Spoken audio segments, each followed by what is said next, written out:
And thank you for attending this session. It's a micro training on history resources that the Arizona State Library offers. And I really appreciate you taking the time to attend this. And if you have any questions, please fill out in the chat.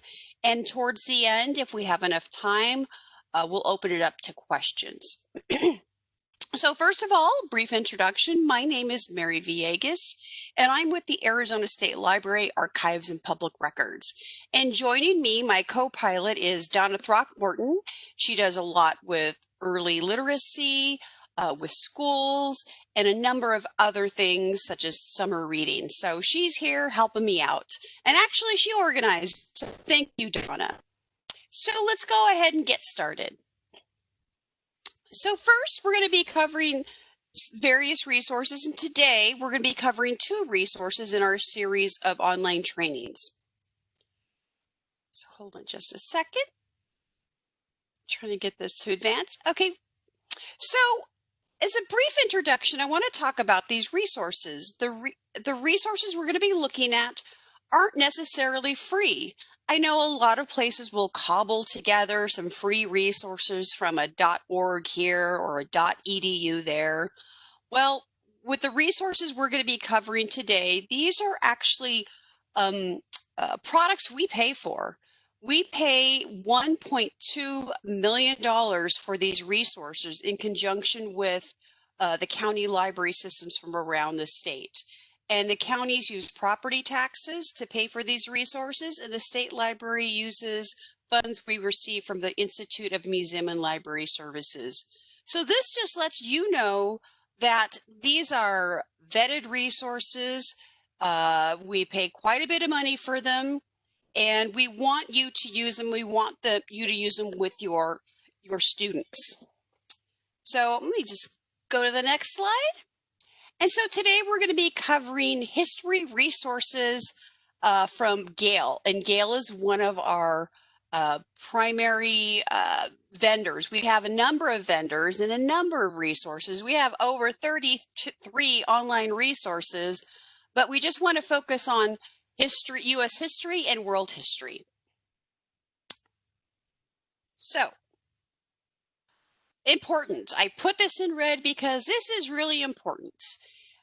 If there's anything I want you to take away from today's short session are the 3 items listed below: navigation, full text, and location. And if those are the only 3 things you remember, I think you'll be good to go in handling any type of electronic resources. And I hope you note that it does, the acronym does spell out NFL because the NFL season started yesterday. So just thought I'd throw that in there. So we're going to start with navigation. So this slide is, and we're actually going to be going into a live demonstration of these databases to show you some tips and tricks. So first of all, when we go on and look at a live presentation, we need to understand how to navigate. And as you see on the left-hand side under Gale in Context, you have your Google type search box. That's pretty much the box you're going to use to do any type of information search. Below that, you'll see a topics of interest. They've curated certain topics related to the topics of history, and you'll see them, and it's a rotating carousel of different items. Now, if we were to scroll lower on this page, we would come down and you'll see other topics they've already curated, and they've put them into several buckets. And you'll see we have African American perspective, American colonies, and you'll notice that there's a number behind it. So for the first one, it says African American perspectives 42. What that means is they have 42 topics within that they've already curated for you. And these databases cover a number of things. And before I get too far, you might ask yourself, well, what's a database? That's such a a big word. Well, a database is basically a collection of various types of resources. And normally it's magazines or different articles or academic journals. And they put them into a big bucket and you search it just as you would search Google. And I want to make a key distinction here and why you'd want to use the databases versus using Wikipedia or Google. Using and navigating databases is all about helping students use their critical thinking skills. When you go to Wikipedia, that's a great place to start, and they've curated certain topics or references in for a topic. However, as we all know, Wikipedia can be changed. And Wikipedia doesn't allow the student to go through that critical thinking process to evaluate the information, to read through the article themselves. And that's why Wikipedia isn't horrible. It could be a great place to start, but I would gear students back towards our databases to get those academic articles, those peer-reviewed articles that they're going to be using when they go on to higher education. Because as you all know, Google, if you put a Google citation in your, your final paper for a class, that's not going to be acceptable. You need to have that peer-reviewed information or at least information from a vetted, trusted resource like The Economist or maybe Time Magazine or the New York Times, not Billy Bob's website on how to go fishing or the history of a certain fish. These are the types of information resources we want students to look at, we want them to use. And again, it goes down to the core of critical thinking and how to analyze information. So off my soapbox, and we're going to go to the next screen on this page. When we actually go to the live page, this is what you're going to see. And as we scroll down the page, you'll see there are more categories of curated topics: government documents, Hispanic Americans, and then below that we have where it has browse all 414 topics. Now understand that you might say there's only 414 topics. No, they have more. There's more information in this resource than just these curated topics. So for example, if you wanted to look at maybe the fungus related to the western bat of Arizona, that might not be a curated topic, but there could be resources within the database, within those journals, within those publications that will apply to that topic. So don't look at this as being only 414 topics. There's a lot more. And then finally, below that, we have educator resources, which include curriculum standards and the educator resources. I must admit, I am not a teacher, so I'm not familiar with the Common Core curriculum standards, but we will dip our toe into those resources that you might find helpful. So, and then when we're going through these, remember our three-word acronym: navigation, full text, and location. Well, full text will come into play when we actually go into the live database and we look at the actual resources. And there's going to be a box you want to toggle. So let's just remember that as we go forward. And location. Location, location, location. It's good for business and it's good for the databases. You need to make sure that you and your students understand where to go to access these resources. I looked at the initial list of folks who registered, and on this page lists the libraries in your counties or in your areas that you could go to get these resources, including if you're in Maricopa County, you have a number of places to go to get to these resources. So again, if there's anything you take away from this presentation, are those three things, and this is third on the list, and that's location. Because if you don't know where to find these resources, then your students won't know where to find these resources. So we can look at these. I'll jump if time allows, we'll go ahead and jump into a couple of these. So if you give me a moment, I'm going to stop sharing this screen and we're going to go into a live database. So just one moment, please.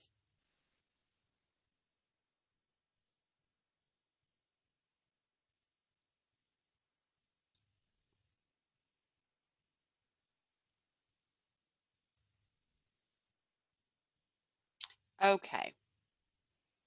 And this is the Gale World History and Context, but let me just back up just a little bit. I'm going to go ahead and go to Phoenix Public Library. And I'm just Googling it. It probably has some typos in there. And again, as far as the location, for those of you who are in Maricopa County, this is one of the locations you can go. And what I always recommend, there's a lot of little boxes, but what I recommend is that you go down and you just start with eBrary or the eLibrary. And this is how I normally go to the resources that I want to look at. I go to the A to Z resources, and you'll see they have a number of resources on this page. And I'm going to go down to U.S. history. Hold on just one second. It's TU. You'll see they have U.S. history and they also have world history, but we're going to go into U.S. history first. I'm going to be prompted for a library card, but I believe I already logged in this morning, so it's not asking me for a library card. And just a little note that you might say, well, you know, I don't have a library card and my students don't have a library card. Well, for Phoenix Public Library, you can get an online library card. You don't need to go into the branch. You can do it from your computer and it saves you some time. So as I mentioned, here's the live page, and let's go ahead and look at the navigation. Here's your search box, and again, it's typically a Google type search box. You want to learn how to do an advanced search, and when we click on an advanced search, you get more options to limit your search. So when I do an advanced search, I can do a search for, I'll just go ahead and do cats. And then I can do keyword, I can do document, I can make, if I want to look for articles that just have it in the document title or the publication title, I can do that. So I'm going to go ahead and select on publication title. I'm going to limit my search to that. And again, you know, bells and whistles should be going off. Always make sure the full text document is selected. And you're like, well, why? Well, it's very frustrating when your student finds the article they want and they click on that article and all it is an abstract or just an index and it doesn't give you the full text. So that can be really frustrating. So always remember, click that full text box, part of the NFL, navigation, full text, and navigation, location, and full text. So let's go ahead and go down. You can select document type. If you just want to limit it to an article, you can do that. You can do content type, content level, Lexile level. And if you have upper grade students who need to do peer-reviewed journals, you can click on peer-reviewed journals. So depending on the level of your student, you can toggle between these or show them how to toggle between them to find the information that they need. So now I'm going to go ahead and do a quick search. And I have no results, and it's no wonder because I am in U.S. history and I'm not going to look for cats in this database. Let's go back and just revise our search. I'm going to click right here and revise my search. And I'm going to change publication title to keyword. Let's go ahead and do a search. And now you see that I've come up with 325 magazines, 3,738 news articles, and academic journals. So you see the difference that it makes when you search within the title versus the keyword. And that's where you can come and help students understand how to use these resources. And and this is where teachers are super, super important, is that databases are not Google. Databases help students understand what it's going to take to get to that next level. So you might want to, another word for cats could be feline, or maybe it could be the Latin name or some other terminology. So if a student doesn't find what they want on that first initial search, because we are a want it now society. If we don't find it on that first page, then it's of no use to us. Well, there's different words that students can use, and that's where you come in. You are really important to help students be successful. So let's go ahead and look at an article. This one has a little purple dot, a purple box, and it has 4 dots. That means it's for level 4 content, higher level content.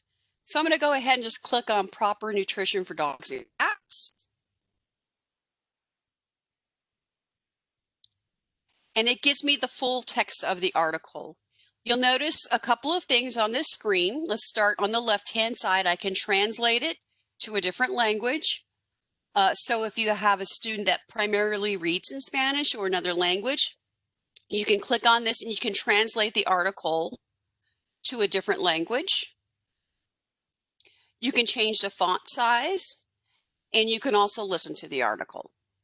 Next, as far as navigation, this is a Google Drive icon that students can download the article into their Google Drive. I believe this, I'm not sure what this icon is for, but it's for another product, probably Microsoft. I can email this document, I can save this document, or I can print this document. I'm going to go ahead and scroll down. And you'll see at the bottom, I can cite this resource. So if I want to cite this in the MLA 8th edition, I can go ahead and just select. It will copy it, and I can paste this into a document. Now, word of caution, these citations are not always correct.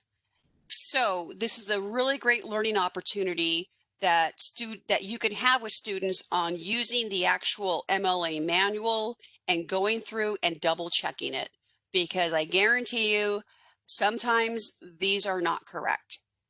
So just a note there. Then we have APA, Chicago 17th edition. And then you can also export this to RefWorks, Google Drive. Okay, the icon was OneDrive. It looks like you could download it to RIS, which I am not familiar with. If you keep scrolling down, you can see more titles like this.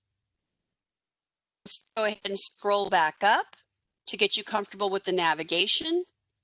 What I want to point out, I'm going to go back, and here's another navigation tip. It's really easy to get fumbled up if you click on this back arrow. The back arrow, we're normally used to that. Sometimes it'll take us someplace we don't want to go. So what you want to do is go click on this where it says results and use that to go back to your result. So that's what we're going to do. We're back to our results. Now, there could be students who have a different type of learning preference. Maybe they're visual learners. So let's go ahead and take a look at this topics finder. So this is more of a visual representation of all the things that we've found. So you can go ahead and click on domestic cats. Here's another title, dogs, animals, pets. It's the same information, it's just visually different. And again, we all have different learning styles, so this might be a little bit more palatable for your students. They also have a wheel, again, a different representation of all the information that might be more, it might appeal more to students versus seeing the sterile looking list of information versus seeing this colorful wheel where they can click on it. And then you have the search results on the side.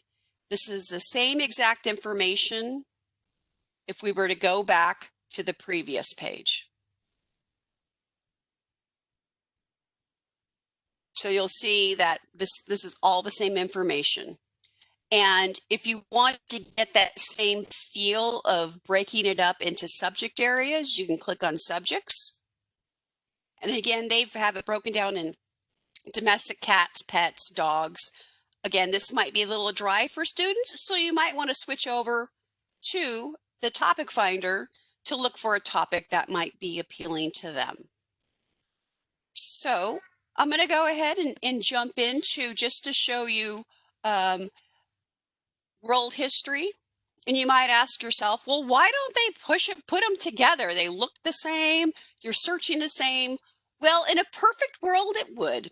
But we purchase these items and we purchase them in different chunks. So world history will have different publications than U.S. history and context or any of the other resources.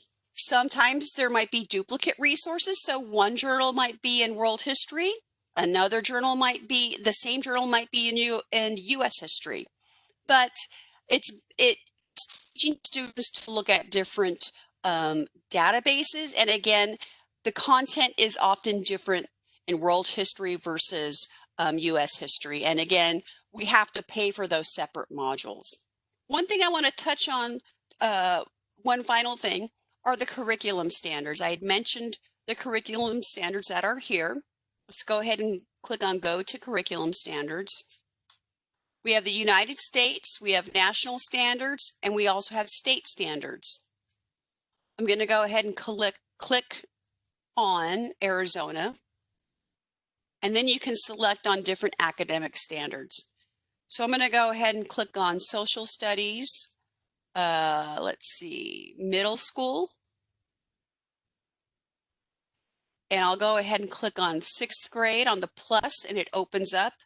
If I click on the plus again, it'll open up. And then I'll just go ahead and click on early civilizations. And I think this, and again, I apologize, I am not an educator. So when I look at these are more of a reference, maybe a reminder to tell you what standards are in Arizona. When you click on one of these hunting and gathering societies, you might think, oh, I'm going to get a bunch of articles. You're not going to get a bunch of articles. They're going to give you some reference items on that particular standard. So, and also, again, remember, select full text documents. And you'll see we went from 35, well, we went, let me just unclick that.